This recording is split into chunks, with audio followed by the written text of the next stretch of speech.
Good morning everyone. Yan, sa ating mga kababayang mga Ilocano dyan, imbag nga bigat kanya yamin na po. Yan, sa mga Bicolano dyan, maray na aga sa Indoga boss. Yan, mag-update lang tayo dito sa Karamutan project. Let's go. Yan, mali ito na mga kasiret yung update. Yan, nakapagpasya-board na kami mga kasiret. Bali waiting na kami sa Mulabi na hero, brand by Color Steel. Baka naman yan yung style nyo mga siret pag Mulabi. Pakita ko sa inyo pag malapitan, parang pangit siya pag malapit, pero pag malayo maganda. Yan, ito yung sinasabing ko, Sleeping Beauty. Ito yung Mulabi brand mga siret by Color Steel. Yan, bali wala pa yung Color Steel. Tapos na yung roping natin. Full weld na lang yan. Yan, tapos pintura. Uulitin natin ng epoxy primer para tumagal yung buhay. Yan, Sabay tayo dito ng Boysen. Yun, pinipinturahan na ni Elmer. Ang pugi ng Pangasinan. Yan ako, pinipinturahan ng mga siret. Bali brush lang yung ginamit natin dyan.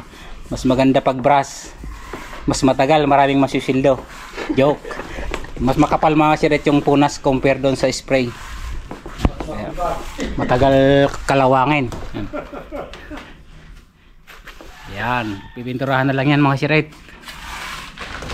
Si Karma nagpipinis na rin mga siret. Yan, bali 1 week and kuha na namin dito 4 days.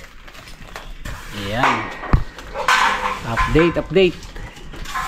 Ayan, nabagbag na rin yung canopy nito mga siret. Binagbag na namin kasi lilipat yan doon sa harap.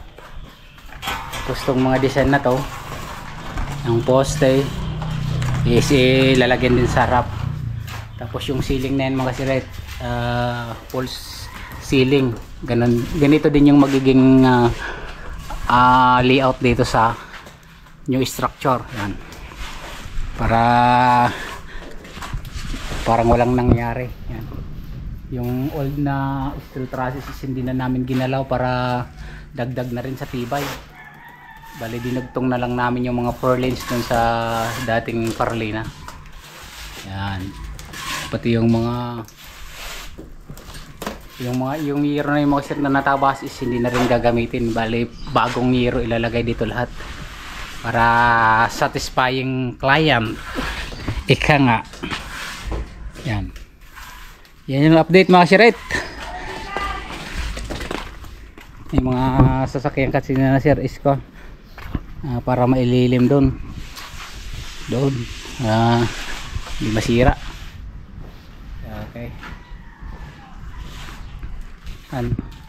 Tapos flex ko lang yung lilim namin, yung sunscreen. Napakaganda pala niya mga siret, hindi masyadong mainit sa ilalim. Halos 20% lang yung tumatagos na init. Yan, compare kung pag wala, ganito siya. Pag mayroon, ganun siya, hindi masakit sa balat. Yan, maganda siyang panglilim sa mga construction or any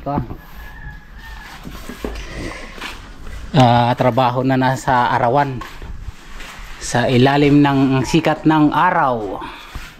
Yan, hanggang dyan muna lang mga siret. I will be back. Makoy Speak TV signing out. Bye bye.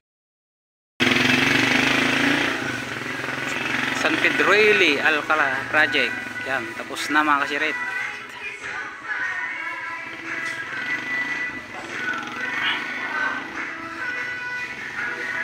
Yan siya.